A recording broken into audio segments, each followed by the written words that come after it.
Good evening, everyone, and welcome to our public comment session. Madam Clerk, will you please take the roll? Councilman Hobbs. Here. Councilman Moffitt. Present. Councilwoman Sneed. Present. Councilman Stewart. Here. Councilman Tuck. Vice Mayor Wallace. Mayor Ward. Here. Good evening, everyone, and once again, welcome. The very first citizen I have to sign up to speak is Catherine Dermanis. Good evening.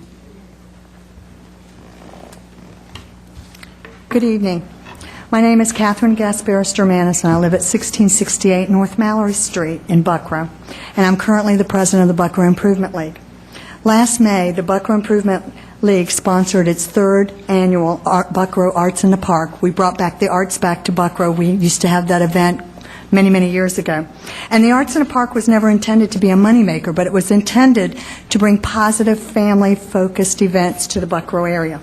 But we could not have had a successful event this year without the cooperation of the Parks and Rec, Jim Wilson, Cindy Masterstaff, the neighborhood office of Jonathan McBride and Sabrina Carr, the police department, the sheriff department, and the Buckrow Fire Department. We thank all of them for helping us to have this event and to maintain this event year after year. We hope that it continues and becomes a tradition. Our next event is a school supply drive at Buckrow Park, Saturday, August 18th, 9 a.m. to 12. We are trying to fill a truck of school supplies to take to the neighboring schools to help our children. Thank you again, and the Buckrow Improvement League looks forward to working with the city in future events. Thank you so very much. We appreciate that. And that is indeed a hard-working group of people. The next citizen sign-up to speak is Reverend Harris.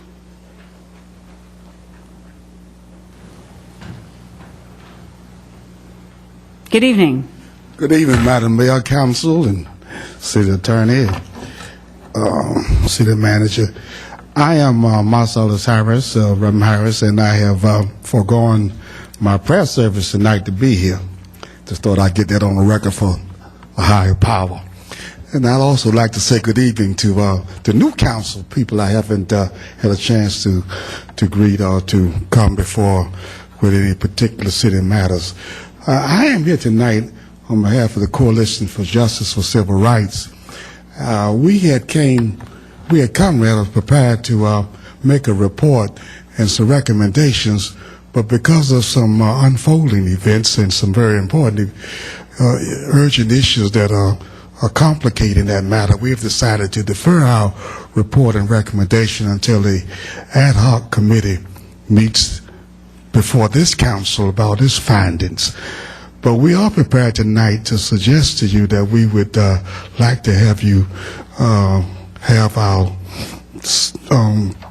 city police chief, Chief Jordan, to step aside in the midst of some of these investigatorial issues and have, I think it's Major Charles, what's his name, Major Ronald Davis, to be appointed acting city police chief in the interim period. And after the ad hoc committee has made its report, we then will give you some additional information about our reports and our recommendation. I have with me some of the members of the Coalition for Justice, so I'm here as the kind of the spokesperson for what I'm presenting to you. Are there any questions? Y'all look befuddled. We thank you for being here. If you've got a few more minutes or another minute if you'd like to say anything else. Well, I would like somebody to at least accept what we're saying or respond to what we're saying in that fashion. Is this not the time for that to happen? Yes, okay. Yeah, Mr. Harrison, I didn't have the clerk read the protocol for the meeting, and I apologize, but we usually don't do a give and take during I'll close with time. that, and a very special good evening to everyone. All right, thank you very much. Thank you. The next citizen signed up to speak is Scott Butler. Good evening. I'm speaking on behalf of Citizens for Fort Monroe National Park regarding the resolution which is up for a vote tonight on Hampton's position on the reuse of Fort Monroe, the Wary Quarter in Fort Monroe. If approved, this resolution would be a huge step forward in promoting a grand public place at Fort Monroe to the long-term cultural and economic benefit of Hampton and the region. The resolution emphasizes the appeal of Fort Monroe's natural and recreational resources. It states the community's desire to, quote, establish a large-scale open space park. As amended this afternoon, it supports a significant green connection and viewshed protection between the two parts of Fort Monroe National Monument. And it acknowledges the existence and the crucial role of the monument when it says that any use of Wary should be, quote, complementary to the National Park Service plans, goals, and objectives. In all these ways, the resolution supports the public's clear choice of a green open space Wary. CFMNP's ultimate preference would be for an outright declaration that all or most of Wary should be incorporated into the National Monument, and we will continue to advocate for that outcome. This is the only way Wary will be protected in perpetuity from development that diminishes Fort Monroe's appeal to visitors. Even if the Fort Monroe Authority, following the resolution's guidance, were to limit Wary development to what is complementary to the National Park Service plans, as the resolution says, some future FMA board might decide to ignore these limitations.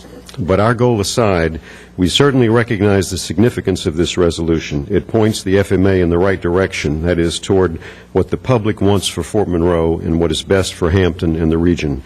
If it is approved, this will be a proud day for the Hampton City Council. Thank you. Thank you. The next citizen is Mr. Bassett.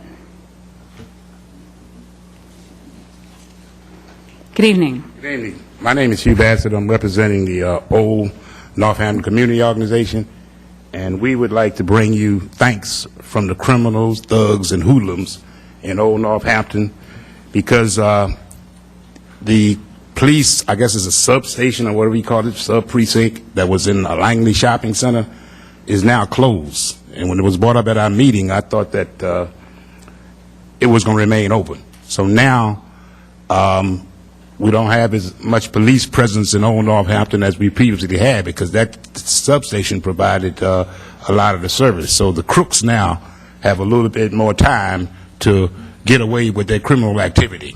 And we spoke out asking that it be kept open before, and for some reason it wasn't. But we just would like to pass on that we were highly upset when we found out that it was going to close, because we want as much police presence in Old Northampton as we can possibly get.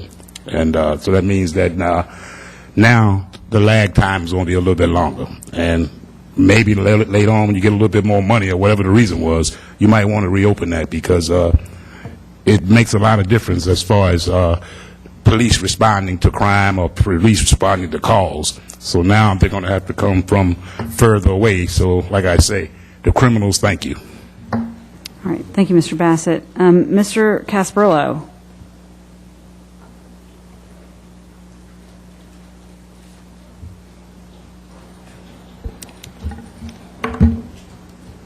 Good evening. Good evening, everyone. My name is Tony Casparillo. I live at 100 Wilderness Road in Hampton and beautiful Willow Oaks. Maywood, California. Remember that name.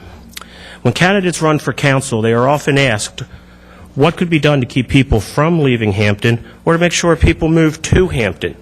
One thing that will surely not enhance any endeavor is a memorial in front of the city's bus station, across from its courthouse, and in walking distance from its police station and its city hall. A memorial that is dedicated to an unarmed young man who was shot and killed by one or more Hampton police officers. Sadly, there have been other police shootings that have occurred under, to be kind, less than comforting circumstances. What makes the most recent shooting so concerning is that, according to reports and quotes from the HPD itself, the young man was carrying only a baseball bat and the officers were unequipped and or untrained. The cost of training was reported to be $50 per year. Let's say that each of the 277 officers is required initial and annual training. That's a per annum cost of $13,850. The average cost of a 10 million volt stun gun is $100. That's $27,700 for 277 police officers. Now, I'm not sure what the effect of a 10 million volt stun gun is, but I know I drop a baseball bat. The cost of fully training and equipping 277 officers is $41,550. The report also says the incident took less than 20 seconds. Regardless, there was enough time for a second officer to respond. So basically, a management decision was made that it was not worth the $41,550 and the 20 seconds of time it would have taken to save the life of Bryant Weifert. You may not think this is a moral issue, but you should. You may not think this is a values issue, but you should. You may not think this is a civil rights issue, but you should. Now, what about Maywood, California? In July of 2010, the city laid off its entire workforce, including the entire police department.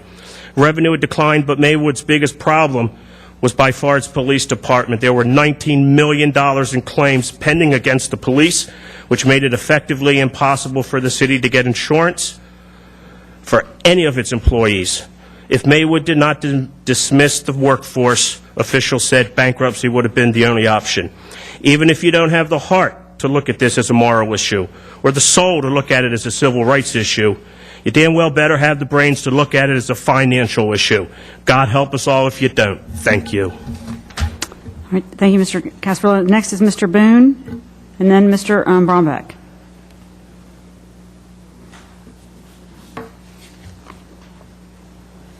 My name is Edwin Boone.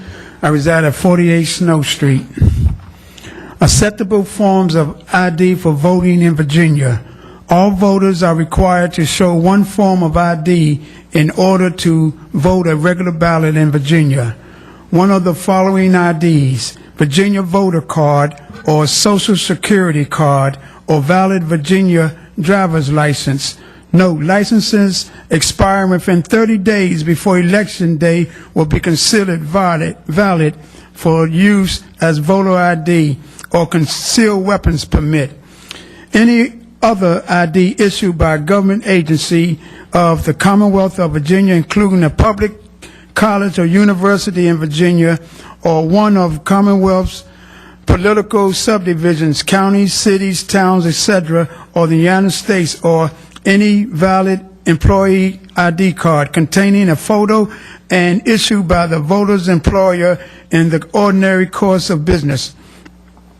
For a first-time voter that registered to vote by mail or through a third-party registration group, one of the following IDs: a current and valid photo identification, such as valid Virginia driver's license, employee photo ID, or student photo ID from a Virginia public high school or an institution of higher learning, or passport, or a copy of one of the following current documents containing the voter's name and address: a utility bill or bank statement or a paycheck or government check or other government document that including a Virginia voter card or a document from any federal, state, or local government agency. If you do not show an ID when you go to the voter to go vote, you can vote provisional. You have up to 3 days after the election to turn in your ID. You have to make a copy and take it to the registrar's office. They will not make copies for you. And the registrar's office is located at 1919 Commerce Drive, Suite 280, Hampton, and the telephone number is 727-6218. All active voters will receive a voter card towards or the middle of September. The deadline for registering to vote is October the 15th, 2012. This is the most important election of our lifetime. Right now, and I'm 57, and there's no guarantee I'll be living the next 4 years to be 61. I voted the last election, I voted most elections, and we need to get it right and get off our couches and do what's right by yourself, and don't be complaining and talking about how we're going backwards. Get out and vote and get involved. So that's what I'm suggesting, that we Thank you, Mr. Boone. telling you how to get out and vote and get registered. Right. Thank you. Thank you. All right, Mr. Brombeck, and then it is Mr. Whitcomb.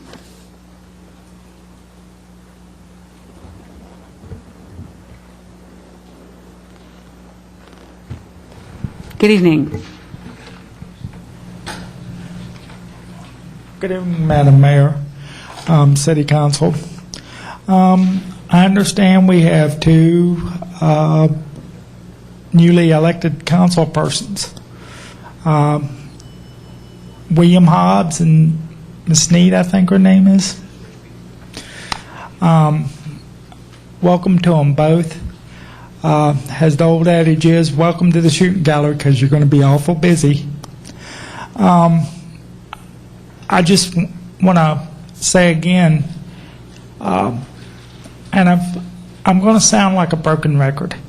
Please, I know you've heard this a million times. Please use your conscience and please listen to the citizens of Hampton. All of us are not here to, how do I put this without, your jobs are not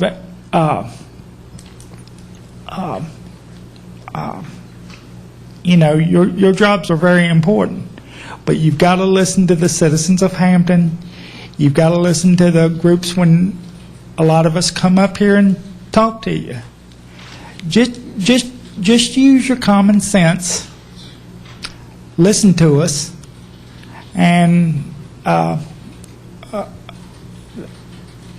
doors can be open, doors can be closed, things can be changed.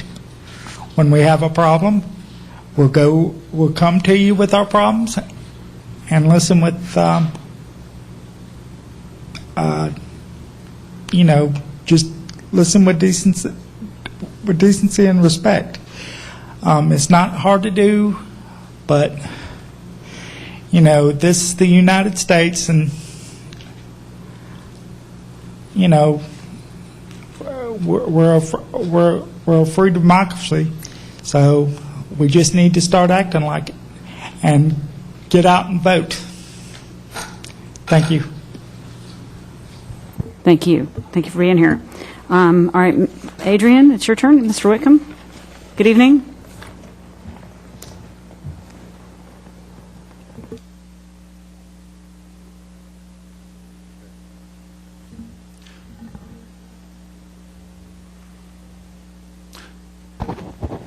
Good evening. I have this PowerPoint. I know there's no way I'm going to be able to go through this whole thing. But what I want to emphasize is that Fort Monroe as a national park has been popular all along. As you can see in polls in the Daily Press and the Virginia Pride last year, 87%, 92%, and this was implying all of Fort Monroe. Also, there were petitions with over 7,000 signatures. There were almost 3,000 people responded to the NPS last year, comments online or by mail. Close to 1,000 people were at the meetings. These are just a few of the photos that were taken at the meetings last year. As far as Fort Monroe, what could improve Fort Monroe National Monument? And it's our philosophy that doing the best for Fort Monroe National Monument will also be the best for Fort Monroe as a whole and for Hampton too. First of all, creating continuous experience for all visitors between the fortress and the natural areas, providing for a proper setting, opening up the views from the fortress to the bay and from the bay to the fortress, minimizing conflict by not having residents living in the middle of a national monument. They should live in the existing housing along in what we call the historic village, and maybe some in the North Gate area, but not in the Weary Quarter. And also to maintain the uniqueness of Fort Monroe. So what we emphasize is unity. As you can see, the Weary Apartments, these buildings are blocking the view, and this view was critical.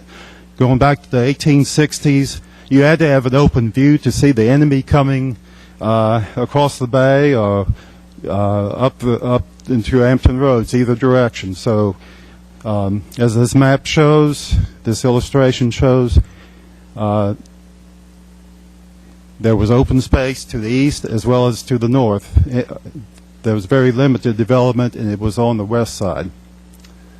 So, and this is a photo showing how close development is to the natural areas, to the fortress. I'm running out of time. I want to mention Mind Mixer. The best way to get to Mind Mixer is to go to our website first, Fort Monroe Citizens. There have been over 1,000 comments on Mind Mixer. The number one idea was to add the Weary Quarter to the National Monument.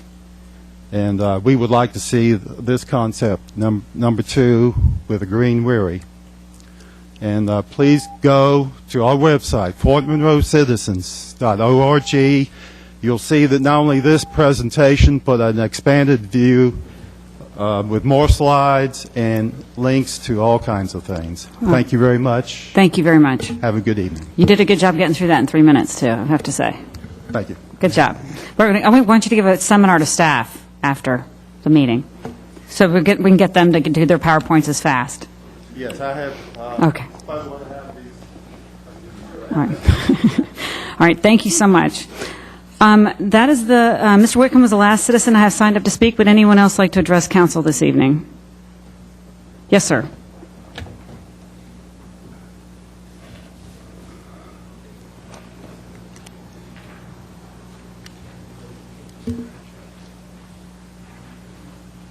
If you'll give us your name and address, please.